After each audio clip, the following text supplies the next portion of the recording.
오늘은 누구와 가까이 할 것인가라는 제목으로 하나님의 말씀을 나누겠습니다. 여러분, 하나님의 신실하심을 믿으십니까? 오늘은 그에 대한 말씀을 나누고자 하는데요. 프랑스의 문학가이자 철학가였던 장폴 샤르트르는 인생은 B와 D 사이의 C다라는 말을 했습니다. 즉, 인생은 B, 벌스, 탄생과 또 D, 데스, 죽음 사이에서 이루어지는 C, 초이스, 선택이라는 말입니다. 우리의 죽음과 탄생, 이 사이에는 수많은 선택들이 존재한다라는 측면에서 이런 말을 한 것 같은데요. 정말 우리의 인생은 탄생과 죽음 사이에 이루어지는 수많은 선택의 연속이라고 할 수 있습니다.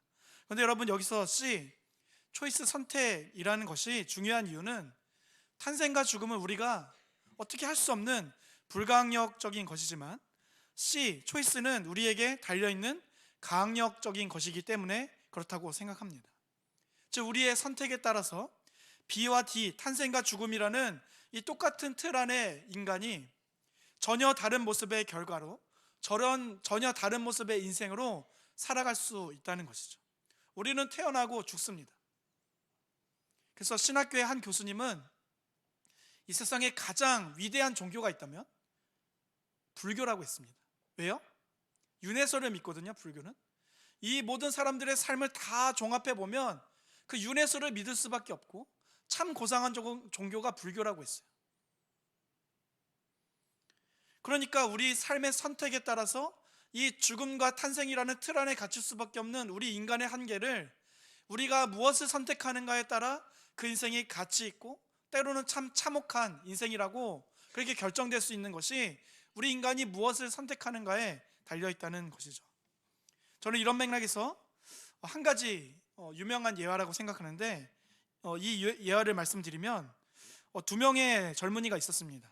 어느 주일 저녁에 휴일을 즐기기 위해 도박장으로 가는 중이었다고 해요. 그런데 그 도박장 바로 옆에 한 작은 교회가 있었는데 그 교회가 교회 입구에 주일이니까 설교 제목이 이렇게 붙어 있었습니다. 죄의 삭슨 사망. 젊은이 중에 한 사람이 이걸 보고 마음이 찔려 친구에게, 야, 친구야, 오늘 우리 도박장 가지 말고 교회 가자. 근데 친구는, 야, 노는 날인데 놀아야지, 교회는 무슨 교회라며 거절하고 그 친구는 도박장으로 갔고 또 한 친구는 교회로 갔다는 겁니다. 그 젊은이는 그날 설교 말씀을 듣고 결국 예수 그리스도를 구주로 영접하고 새 사람으로 거듭나서 새로운 삶으로 살게 됐다는 거죠. 그로부터 약 30년이 지난 후 교회로 갔던 그 젊은이는 미국 대통령이 되었고, 도박장으로 갔던 친구는 감옥에서 이 소식을 듣고 회한의 눈물을 흘렸다는 이야기입니다. 전설과도 같은데 실제 미국의 22대 대통령인 클리브랜드의 이야기라고 합니다. 여러분, 이것을 다 우리에게 적용시킬 수는 없지만 저는 이처럼 우리 선택이 우리 인생의 방향에 참 중요하다, 우리 인생의 방향을 이렇게 다르게 만들 수 있다라고 생각합니다. 그리고 이것이 우리의 영적으로도 적용된다고 생각이 들었어요. 우리가 읽은 여호수아 23장은 여호수아의 고별 설교 아닙니까? 그는 죽기 전에 두 편의 설교를 남깁니다. 23장과 24장의 설교인데요, 성경에는 주요 인물이 바로 죽기 전에 이렇게 설교를 남기는 애가 굉장히 많이 나옵니다. 창세기 49장의 야곱, 또 신명기 32장, 33장의 모세가 그러하죠. 그런데 여러분, 이처럼 여호수아도 죽기 전에 마지막 설교를 오늘 본문에서 남기고 있는 건데, 여러분, 죽기 전에 남긴 말을 보통 우리는 무엇이라 합니까? 유언이라고 해서 그 말의 무게를 그 인생의 어떤 말보다도 무겁고 굉장히 중요한 말로 여기지 않습니까? 그래서 그 유언을 받은 어떤 다음 세대 사람들이라든지 또 그 자녀들이라든지 그 유언대로 내가 살아가겠다라고 결단을 하기도 하는 아주 중요한 말이 유언입니다. 마치 지금 여호수아가 하는 설교가 바로 유언과도 같은데, 여호수아는 자신의 그 마지막 말로 그 유언과도 같은 그 설교로 어떤 말을 남기는가? 선택에 관한 권면을 남기는 거예요. 여러분, 이런 맥락에서 우리 오늘 본문 말씀을 읽어볼 텐데요, 그러면 그 선택을 잘하라고 권면하는 유언과도 같은 마지막 설교라는 그 대상이 누군가? 우리 오늘 본문 1절 2절 함께 읽어보겠습니다. 시작. 여호와께서 주위의 모든 원수들로부터 이스라엘을 쉬게 하신 지 오랜 후에 여호수아가 나이 많아 늙은지라 여호수아가 온 이스라엘 곧 그들의 장로들과 수령들과 재판장들과 관리들을 불러다가 그들에게 이르되 나는 나이가 많아 늙었도다. 아멘. 여호수아가 지금 이 마지막 유언의 말씀을 어떤 대상으로 말씀을 전하고 있습니까? 이스라엘의 리더들에게 이 말을 하는 거예요. 예나 지금이나 어떤 집의 가장 어른들이 잘못되면, 또 리더들이 잘못되면 교회도 나라도 그 가정도 잘못되기 십상이기 때문에 여호수아는 이스라엘의 모든 백성을 권면하기 전에 리더들을 먼저 권면한 것 같습니다. 그런데 여러분, 그 권면은 크게 두 갈래로 나누어집니다. 그것은 어떤 길을 너희가 선택할 것인가 라는 두 갈래의 길을 제시하는 거예요. 우리 오늘 보면 6절을 읽어볼까요? 앞에 나와 있는데요, 같이 읽겠습니다. 시작. 그러므로 너희는 크게 힘써 모세의 율법책에 기록된 것을 다 지켜 행하라. 그것을 떠나 우로나 좌로나 치우치지 말라. 아멘. 어떤 길을 선택할 것인가 라고 하면서 두 갈래의 그런 권면을 합니다. 한 가지 권면은 적극적인 권면이고요, 또 한 가지 권면은 소극적인 권면인데요. 적극적인 권면은 무엇입니까? 너희는 크게 힘써서 모세의 율법책에 기록된 것을 다 지켜 행하라는 겁니다. 그런가 하면 소극적인 권면은 그것을 떠나 우로나 좌로나 치우치지 말라는 권면이죠. 그리고 구체적으로 이것은 7절 8절 말씀처럼 너희 중에 남아있는 민족들의 신들을 부르지도 말고 맹세하거나 섬기지 말고 절하지 말라는 것입니다. 그리고 적극적인 권면으로서 하나님을 가까이 하라는 거예요. 그리고 이게 얼마나 중요한지, 여러분, 여호수아는 11절에서 이 지면이 너무나 부족한데 한 번 더 반복해서 얘기합니다. 우리 오늘 본문 11절도 함께 읽어보겠습니다. 시작. 아멘. 여호수아는 계속 반복해서 이 소극적인 권면과 적극적인 권면의 두 갈래로 계속 권면합니다. 소극적인 권면이 21절에서도 뭐라고 나오죠? 스스로 조심하라는 거예요. 적극적인 권면은 뭡니까? 너희의 하나님 여호와를 사랑하라. 정리하면요, 여호수아는 늙음하기 나이가 들어서 자신의 임종을 앞두고 유언격의 권면을 합니다. 그런데 소극적으로는 이방신들을 섬기지 말고 적극적으로는 하나님을 섬기라고 권면하고 있는 거예요. 여러분, 이게 여호수아의 유언적 권면의 전부입니다. 이것 말고는 없어요. 이것은 여호수아 1장에서부터 너희가 좌로나 우로나 치우치지 말라고 계속 권면해 왔던 것이니까 그 마무리로 아주 적절한 권면 아니겠습니까? 저는 자기 인생에서 가장 무게감 있고 또 진중한 여호수아의 이 마지막 권면이 우리 삶에도 적용되는 그 하나님의 은혜가 있기를 간절히 소망합니다. 그런데 만약 제 스스로에게 물어봤어요. 또 여러분들께도 묻고 싶습니다. 만약 우리들이 여호수아처럼 살 날이 얼마 남지 않았다면, 시한부 인생이라는 통보를 받았다면, 우리들은 우리들의 자녀들과 후손들, 친척들을 다 불러보아 놓고 그 마지막 말로 어떤 말을 할까? 제 스스로에게 묻게 되더라고요. 여러분께도 묻고 싶습니다. 어떤 말을 하시겠습니까? 지금 한번 3초 한번 생각해 보세요. 1, 2, 3. 여러분, 아마 막상 떠오르지 않거나, 저는 떠오르지가 않더라고요. 막상 떠오르지 않거나, 또 떠올라도 어떤 말을 해야 하나, 어떻게 말을 해줘야 되나 고르기가 참 어렵더라고요. 아마 여러분들도 그러할 텐데, 그런데 오늘 본문에서의 여호수아는 자신의 그 마지막 무게감 있는 가장 중요한 마지막 말로 주저없이 이방신들에게 순종하지 말고 하나님께 순종하라고 권면하고 있는 거예요. 여호수아가 설교는 특별한 게 딱 없고 바로 이 한 가지만 강조합니다. 그런데 그러면서 저는 한 가지 의문이 들었습니다. 그러면 여호수아는 뭐 여러 말들을 해주지 않았겠습니까? 자기가 당장 죽는 것도 아니고, 야, 땅 분배는 이렇게 해라. 야, 너네 나중에 싸우지 말아라. 야, 뭐 지파들이 뭐 분쟁이 있을 때 뭐 모세율법에 나와 있긴 하지만 어떤 그런 정리를 했을 것 같아요. 그리고 내가 가진 땅의 지분이 얼만데 누구누구에게 잘 물려줘라. 근데 그런 말이 하나도 없는 겁니다. 그러면 여호수아는 자신의 마지막 유언으로서 이 중요하고 무게감 있는 이 마지막 말로서 왜 이런 권면을 했을까요? 저는 이것을 우리가 순종해야 하는 이유, 즉 순종의 당위성이라고 할 수 있다고 생각합니다. 우리가 왜 순종해야 하는가? 그것 때문에 이 말을 했다고 생각하는 거예요. 여러분, 우리가 하나님의 말씀에 순종해야 하는 이유가 무엇입니까? 첫째는요, 여호수아가 지금까지 경험한 하나님의 선행적인 일하심, 은혜 때문입니다. 이 은혜 때문에 너희가 하나님만을 섬겨라 라고 권면했다는 거예요. 우리 오늘 본문 3절부터 5절 한번 교독해서 보겠습니다. 너희 하나님 여호와께서 너희를 위하여 이 모든 나라에 행하신 일을 너희가 다 보았거니와 너희 하나님 여호와 그는 너희를 위하여 싸우신 이시니라.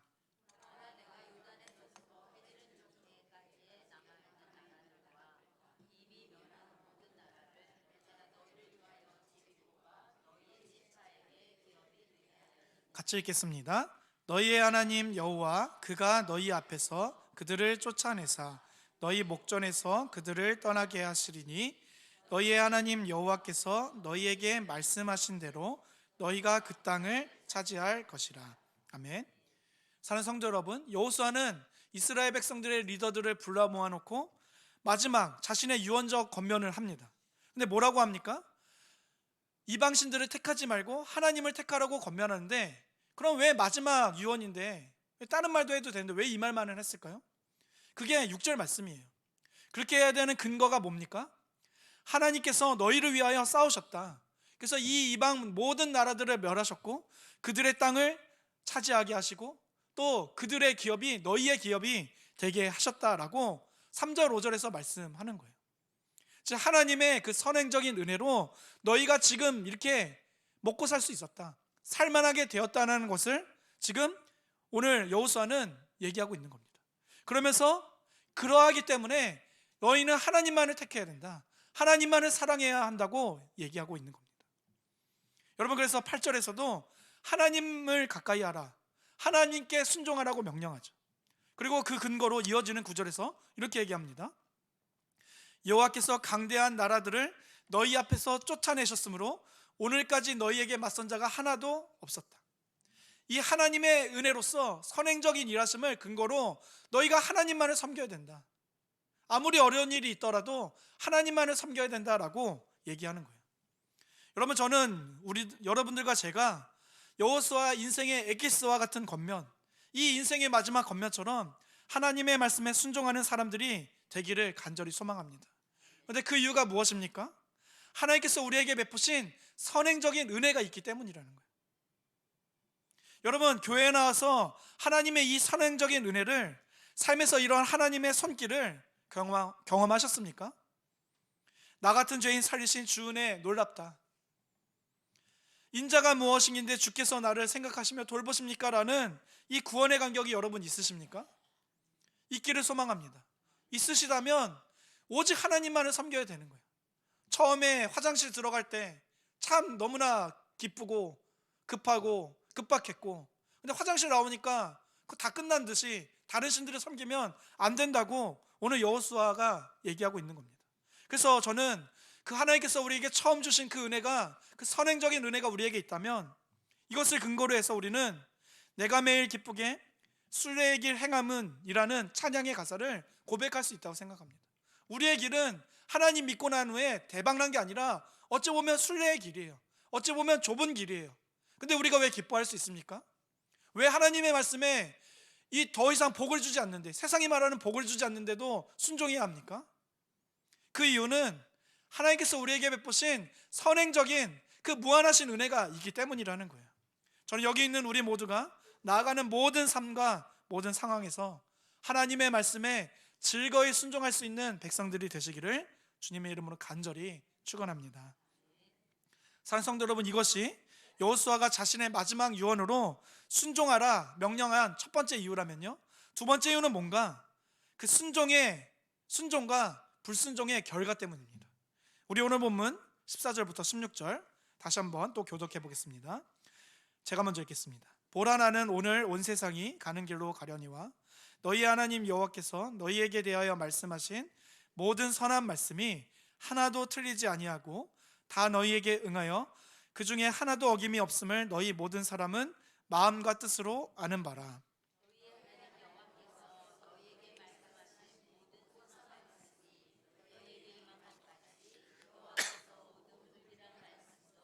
너희에게 임하게 하사 하나님 여호와께서 너희에게 주신 이 아름다운 너희를 멸절하기까지. 마지막 절 같이 읽겠습니다. 만일 너희가 너희의 하나님 여호와께서 너희에게 명령하신 언약을 범하고 가서 다른 신들을 섬겨 그들에게 절하면 여호와의 진노가 너희에게 미치리니 너희에게 주신 아름다운 땅에서 너희가 속히 멸망하리라 하니라.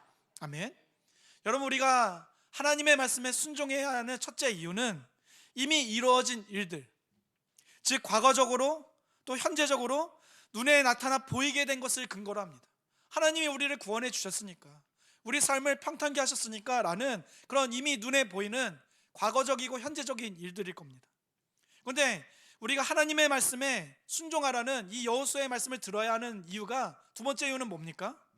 아직 나타나지 않은 미래적인 결과를 근거로 한다는 거예요. 물론 이것도 과거로부터 지금까지 여호수아에게 신실하게 행하신 하나님의 은혜를 전제로 합니다. 그런데 다른 점은 뭔가, 우리가 만약 하나님의 말씀에 순종하지 않는다면 너희를 멸절하실 것이다 라는 어떤 미래적인 경고를 하고 있다는 겁니다. 즉 신실하신 하나님께서 선한 말씀에 신실하신 것처럼 불길한 말씀에도 신실하시겠다는 겁니다. 여러분, 앞서 저는 우리가 순종해야 하는 이유가 하나님께서 우리에게 주신 그 은혜에 대한 감격, 기쁨이라고 말씀드렸는데, 우리 이와 더불어서 우리가 또 유념해야 하는 것은 정반대의 상황이라는 거예요. 여러분, 이에 대표되는 말씀이 신명기 28장 말씀 아닙니까? 여러분, 신명기 28장 말씀 아시나요? 머리가 되게 하시고 꼬리가 되게 하지 마시며 들어가도 복을 받고 나가도 복을 받고 들어가도 복을 받고 막 이런 말씀이에요. 근데 여러분, 신명기 28장 14절까지는 그런 말씀인데요, 그 이후에 훨씬 긴 말씀은 무슨 말씀인지 아십니까? 저주의 말씀이에요. 만약 우리가 신명기 28장의 앞부분만 있으면 사실 우리는 순종 안 해도 돼요. 왜요? 아니 그냥 복 안 받고 말지, 난 그냥 한량인데, 난 이렇게 살아도 뭐 문제될 게 없는데 하나님 복을 주신다 안 주시는데 나 그거 안 받아도 돼. 이래서 신명기 28장만 읽으시면 그게 그렇게 달갑지 않습니다. 없어도 되는 거예요. 그런데 여러분, 이와 더불어 우리가 알아야 하는 말씀은 뭐냐? 신명기 28장 15절 이후의 말씀입니다. 뭐라고 얘기합니까? 너희가 이 하나님의 말씀을 순종하지 않으면 너희는 들어가도 저주를 받고 나가도 저주를 받을 것이다. 그리고 이방 백성들에게 그 저주했던 모든 저주가 너희에게 임할 것이다. 굉장히 무서운 말씀을 하시는 거예요. 하나님은 왜 이런 말씀 하십니까? 하나님을 두려워하라는 겁니다. 하나님은 마냥 우쭈쭈하는 분이 아니시라는 거예요. 이것은 히브리서 12장 말씀처럼 큰 복의 말씀입니다. 사실은 여러분, 제일 불쌍한 인생이 뭔지 아십니까? 고아 같은 인생이죠. 왜 고아가 불쌍합니까? 어른이 없는 거예요. 잘못된 길을 가도 그것을 막아줄 어른의 조언이 없는 거예요. 그게 가장 불쌍한 말씀 아닙니까? 야, 너 살던 데서 살아. 나 아무 상관하지 않을게. 여러분, 우리가 부모님이 있고 교회에 어른이 있고 또 우리 이 나라, 우리 한국 땅에 어르신들이 위대한 점이 뭡니까? 우리 젊은이들이 잘못된 길을 갈 때 아니라고, 너 그렇게 가면 안 된다고 노라고 얘기해 주시는 분이 계시기 때문 아닙니까? 마치 그것처럼 히브리서 12장은 이런 말씀합니다. 잘못된 길로 갈 때 징계의 채찍질이 없으면 새생자라고 말씀하는 거예요. 마치 그것처럼 신명기 28장 15절 말씀은 우리가 잘못된 길로 갈 때 저주하겠다, 이 말씀은 하나님이 우리를 그렇게 만드시겠다라는 그것을 강조한 말씀이 아니라, 야, 내가 아버지야, 나는 너를 사랑하는 아버지야, 그것을 강조한 말씀이라는 거죠. 그렇기 때문에 신명기 28장의 복의 말씀, 저주의 말씀은 모두 우리에게 큰 복이라는 거예요.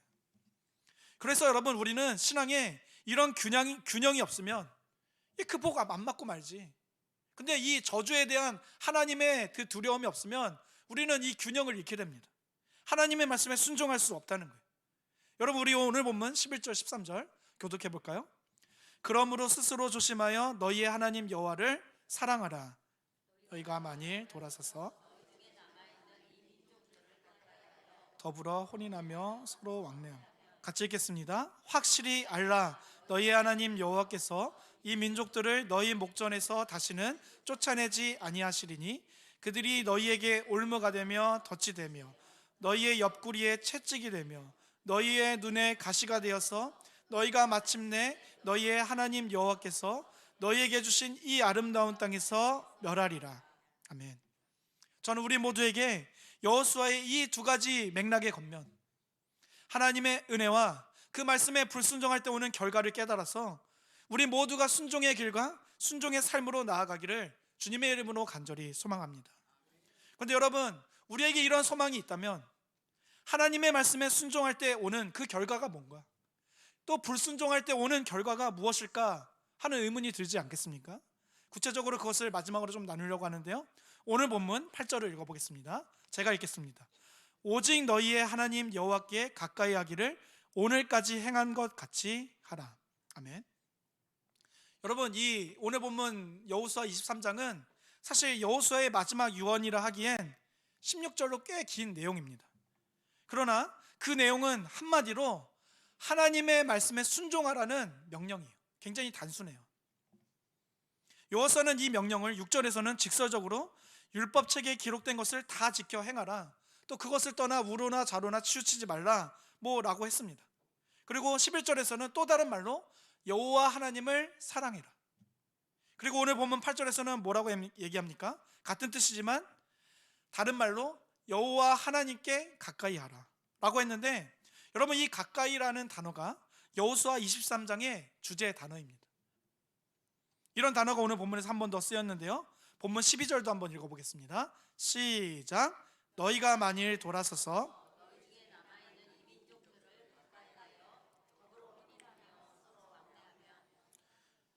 여러분, 지금 이 여호수아는 이 가까이라는 단어를 하나님께 한번 쓰고요, 또 그들이 가까이에서는 안 될 존재인 이방 신들, 이방 민족들에게 가까이라는 단어를 쓰고 있습니다. 같은 단어예요. 저는 오늘 설교 제목을 방금 읽은 8절과 12절을 근거로 정했는데, 즉 누구와 가까이 할 것인가 라는 말은 우리가 가까이 하는 두 존재가 있다는 거예요. 한 존재는 뭡니까? 8절에서는 하나님 여호와이고 12절에서는 너희 중에 남아있는 이 민족들입니다. 그리고 이 민족들을 가까이 하는 것은 12절 끝을 보면 단순한 왕래, 어떤 내가 이사 했으니까 떡 하나 주고 그들이 이사 오면 떡 하나 받는 이런 단순한 왕래가 또 무역이 아니라 혼인의 관계입니다. 여러분 아시겠지만 혼인은 굉장히 강력한, 사람의 인간관계에 있어서 가장 강력한 관계 아닙니까? 아무 사이도 아니었던 남녀를, 그리고 집안과 집안을 이 세상 그 어느 것보다도 가까워지게 하는 법적 도구가 혼인입니다. 사람 사이의 관계에 있어서 또 부모와 자녀 관계를 제외하고는 가장 강력한 관계이죠. 그리고 사실 부모와 자녀라는 관계도 혼인이 없이는 보통 이루어질 수 없는 것이니까, 여러분, 이 혼인이라는 관계는 사람 사이에 얼마나 강력한 관계가 아니겠습니까? 그런데 12절에서 이 민족들을 가까이 한다는 것은 그래서 단순한 동맹, 어떤 왕래, 무역 정도가 아니라는 거죠. 그래서 오늘 보면 7절을 보시면 이렇게 얘기합니다. 너희 중에 남아있는 이 민족들 중에 들어가지 말라. 그들의 신들의 이름을 부르지 말라. 그것들을 가리켜 맹세하지 말라. 또 그것을 섬겨서 그것들에게 절하지 말라. 여러분, 이처럼 가까이 한다는 것은 단순히 그들과 알고 지나고 혼인이라는 육체적인 관계를 맺었다는 의미를 넘어섭니다. 그들의 신들을 섬기지 말라는 거예요. 무슨 의미입니까? 종교적이고 영적인 의미라는 거예요. 그리고 이 아주 강력한 관계를 의미하는 이 가까이 하다라는 히브리어 단어는 다바크인데요, 이게 어떤 단어인가 찾아보니까 용접되어서 뗄래야 뗄 수 없는 관계라는 겁니다. 그 당시에 용접이 있었는지 모르겠지만 어떤 철과 철을 재련해서 붙은 그런 상황들이 많이 봤겠죠. 마치 그 관계처럼 가까이 한다는 것은 육적으로나 영적으로나 어느 곳 하나 없이 자신의 전 영역이 용접된 것처럼 뗄 수 없는 관계로 어떤 한 사람이 하나님 편이든지 아니면 이방 신들의 편이든지 꽉 붙어 있다는 겁니다. 그래서 저는 이 세상의 모든 인생이 하나님을 가까이 하는 인생이거나 이방 신들을 가까이 하는 인생, 이렇게 두 가지로 구분된다고 생각합니다. 저는 여기 모인 우리 모두가 이 중에서 반드시 하나님만을 가까이 하여서 하나님께만 붙어 있어서 하나님의 말씀에 순종할 때 우리에게 주시는 복을 다 받을 수 있기를 주님의 이름으로 간절히 소망합니다. 또 반대로 하나님께만 붙어 있어서 불순종할 때 주시는 그 모든 저주들을 다 피할 수 있기를 주님의 이름으로 간절히 소망합니다. 그런데 여러분, 어떤 복과 저주일까요? 먼저 하나님의 말씀에 순종할 때 임하는 복을 살펴보겠습니다. 8절부터 10절인데요 교독하겠습니다. 오직 너희의 하나님 여호와께 가까이 하기를 오늘까지 행한 것 같이 하라.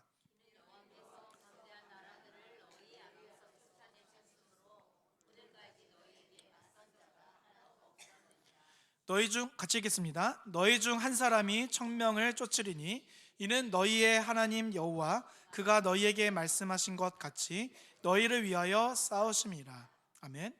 여러분, 하나님의 말씀에 순종할 때 얻게 되는 복이 무엇입니까? 본래 우리는 약한 사람입니다. 그런데 우리가 하나님을 대적하는 세상의 그 어떤 존재보다, 어떤 권력과 어떤 힘들보다 강하게 된다는 복이 우리에게 임하게 된다는 거예요. 여호수아가 8절 9절에서 가나안 땅을 정복하기 위해 지금까지 하나님의 말씀에 순종해온 이스라엘 백성들에게 하는 말이 바로 이 말입니다. 또 하나님께서 지금까지 해오신 것처럼 앞으로도 너희를 위해서 강한 군사로서, 강한 군대 대장으로서 싸우실 것이다 라는 말이 10절입니다. 근데 여러분, 그 능력이 얼마나 대단합니까? 이렇게 얘기해요. 그 능력은 한 사람이 1000명을 상대할 수 있게 할 정도의 강력한 힘이라는 겁니다. 여러분, 여호수아 시대에 이에 대한 가장 적절한 예가 무엇이었습니까? 우리가 다 알고 있듯이 여호수아 6장의 여리고성 사건 아닙니까? 여러분, 당시 여리고성은 그 벽 두께가 전차 2대가 지나갈 정도의 굉장한 두께였다고 하지 않습니까? 바로 난공불락의 성이었습니다. 그래서 그 어떤 군사력과 무기를 동원한다 해도 이 성을 정복할 수 없다고 모든 사람들이 알고 있었는데, 군사력은 물론이거니와 손에 들린 무기 하나도 없는 이스라엘 백성들은 결국 이 여리고성을 하나님의 말씀에 순종함으로 정복합니다. 이게 하나님께서 그 말씀에 순종할 때 주시는 복이라는 거예요. 이것이 오늘 본문에서 말씀하시는 약하지만 하나님의 말씀에 순종할 때 주시는 복으로서 우리가 하나님을 대적하는 그 어떤 자들보다 강하게 되는 복이라는 겁니다.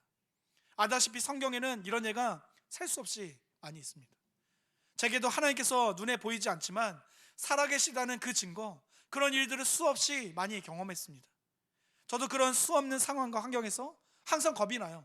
군대 갔을 때, 또 대학교 처음 들어갔는데 MT 갔을 때, 술 먹는 자리, 또 군대 가서 여러 상황들에 너무나 겁이 많고 무서워했던 사람인데, 제가 누린 복이 뭡니까? 다 얘기할 수 없지만 저는 사실 본래 굉장히 약한 사람이에요. 보기에도 약해 보이죠? 아닌가요?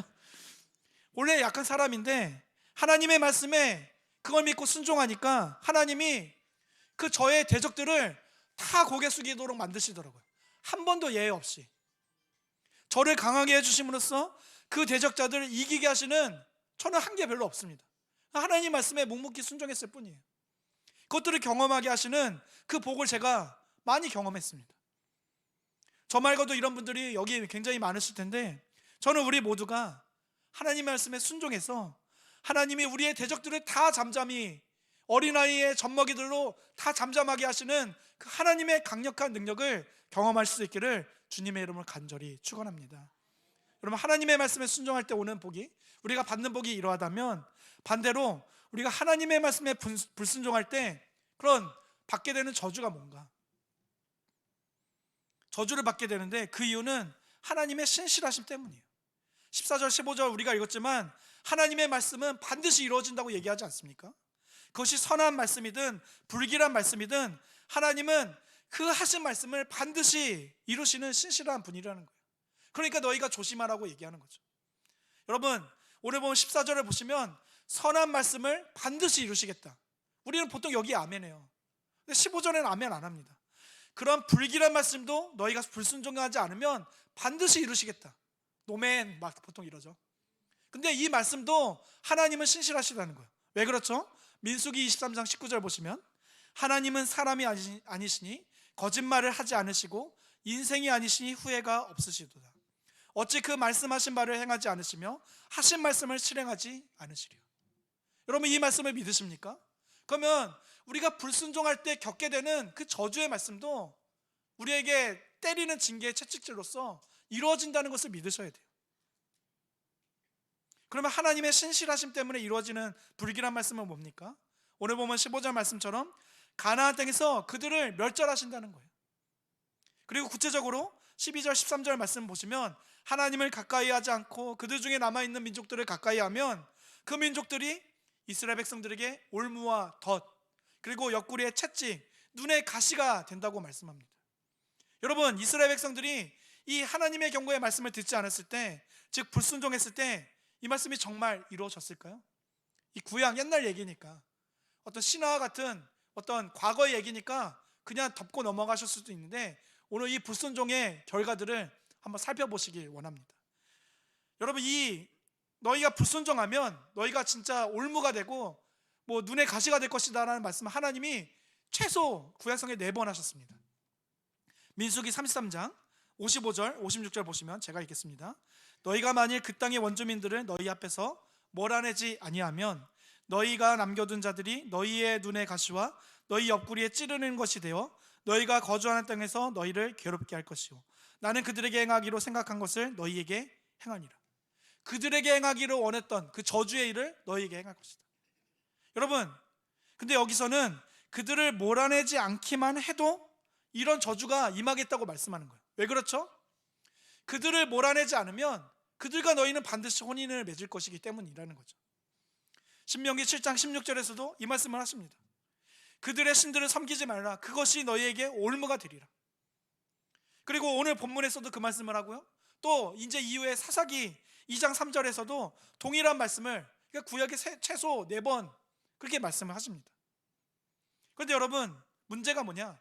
하나님께서 이렇게 여러 번 재차 경고하셨는데도 불구하고 이스라엘 백성들은 이 말씀에 순종하지 않았던 거예요.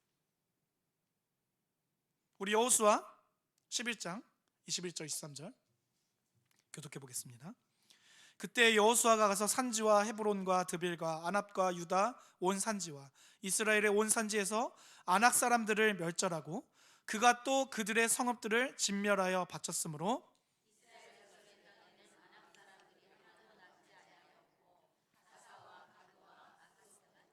같이 읽겠습니다. 이와 같이 여호수아가 여호와께서 모세에게 말씀하신 대로 그 온 땅을 점령하여 이스라엘 지파의 구분에 따라 기업으로 주매 그 땅의 전쟁이 그쳤더라. 아멘. 그럼 방금 읽은 말씀은 이스라엘 백성들이 이 가나안 땅을 정복하고 이 전쟁을 마치고 요약하는 말씀입니다. 그런데 여러분, 이때 이스라엘 백성들이 진멸하지 못한 아낙 사람들이 남은 곳이 있었다고 여호수아서는 우리에게 알려줍니다. 어디죠? 가사와 가드, 아스돗. 이 지역을 기억하시기 바랍니다. 여러분, 이스라엘 백성들은 하나님의 말씀대로 그 땅 주민들을 다 진멸하지 못했습니다. 결론적으로 블레셋 땅인 가사, 가드, 아스돗에만 남겼는데, 예전 성경인 개역 한글을 보니까 약간 가사와 가드와 아스돗에 약간 남았더라. 굉장히 적은 수가 남았어요. 그러니까 그 당시 이스라엘 백성들이 남겨둔 자들은 그들이 정복한 땅과 진멸한 그 가나안 사람들에 비하면 굉장히 약한 사람들, 극소수였다는 겁니다. 아주 보잘것없는 그런 작은 수의 규모였는데, 그런데 이것이 하나님께서 모두 그들을 진멸하라는 그 말씀에는 불순종한 것이어서 나중에 어떤 일들이 벌어지는가? 앞서 우리가 살펴본 대로 그들이 그 남겨둔 가사와 가드, 그 아스돗의 민족들이 결국 여호와 백성, 이스라엘 백성들의 올무와 또 옆구리의 채찍, 눈의 가시가 됩니다. 사실 이들은, 이 가사, 가드, 아스돗은 이스라엘 그 가나안 땅에서 변방 지역이었어요. 그래서 이스라엘 백성들도 이미 우리가 중심지 예루살렘 이 땅을 점령했으니까 크게 신경 쓰지 않았을 것 같아요. 그런데 여러분, 나중에 여호수아 이후에 이스라엘 역사들을 살펴보시면 이 변방 지역이었던, 그렇게 거들떠도 보지 않아서 그 백성들을 남겨두었던 가사, 가드, 아스돗에서 어떤 일들이 벌어지는가? 이스라엘의 가장 강력한 적인 블레셋 민족이 성장하게 됩니다. 여러분, 사사기 16장 1절을 보겠습니다. 제가 읽겠습니다. 삼손이 가사에 가서 거기서 한 기생을 보고 그에게로 들어갔더니. 사는 성도 여러분, 사사 중에 가장 강력한 힘의 사사는 누구입니까? 삼손 아닙니까? 이스라엘이 가나안 정복 당시, 그런데 남겨둔 그 가사 사람들로 인해 어떤 일을 겪습니까? 이 삼손이 유혹을 당합니다. 그 눈이 뽑혀요. 즉 이스라엘 남겨둔 블레셋 땅에 이 사람들이 사사시대 때 이스라엘을 가장 고통하게 하고 가장 치욕을 겪게 하는 도구가 됩니다. 여러분, 두 번째로 블레셋 땅 가드를 살펴볼까요? 사무엘상 17장 4절을 보시면 블레셋 사람들의 진영에서 싸움을 도두는 자가 왔는데 그의 이름은 골리앗이요 가드 사람이라. 그의 키는 6규빗 1뼘이요. 여러분, 역시 마찬가지로 이스라엘 백성들이 진멸하지 아니한 그렇게 아주 소수로 남겨둔 가드 땅에서 하나님의 이름을 40일을 조석으로 밤낮 나와서 하나님의 이름을 모욕하는데 아무도 건들지 못하는 그 강력한 골리앗으로 성장하게 만듭니다. 그들이 하나님의 말씀에 불순종함으로 생긴 눈의 가시와 같은 결과로 나타나게 된 것이죠. 우리 마지막으로 아스돗인데요, 우리 마지막으로 함께 같이 읽어보겠습니다. 사무엘상 5장 1절입니다. 시작.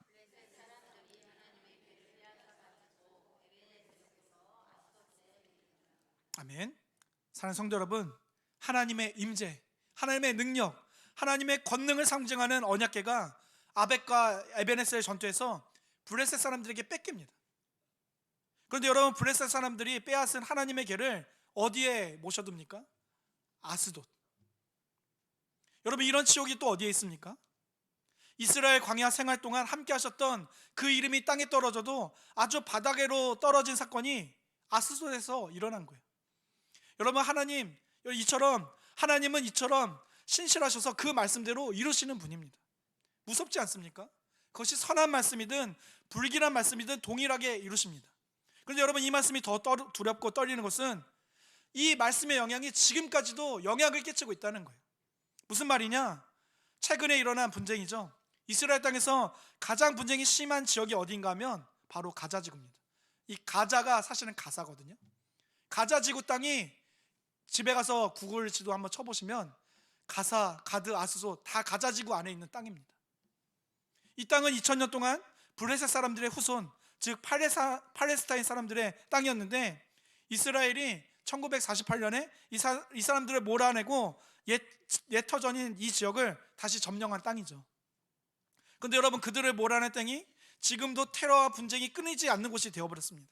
왜 그렇습니까? 여호수아 시대 때 지키지 않았던 그 불순종한 일들이 지금까지도 우리에게 영향을 끼치고 있는 거예요. 이런 예가 또 뭐 있습니까? 아브라함이 하나님께서 자식을 주시겠다 했는데 불순종의 결과가 뭡니까? 이스마엘, 그 이슬람 사람들 아닙니까? 지금까지도 이 기독교와 이슬람이 팽팽하게 이 어떤 종교적인 전쟁처럼 싸우고 있는 이유가 아브라함의 불순종 때문인 거예요. 사랑하는 성도 여러분, 우리가 살펴본 성경의 가사, 가드 아스돗이 위치한 땅이 바로 가자지구라면, 또 아브라함의 불순종으로 인하여 지금까지 우리가 그런 고통을 겪고 있는다면 우리는 누구와 함께 가까이 있어야 할까요? 어느 말씀에 순종해야 할까요?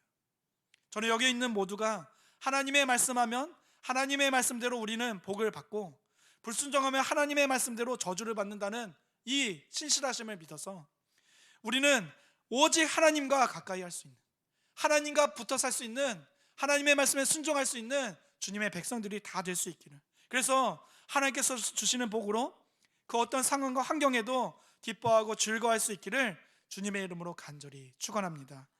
기도하겠습니다.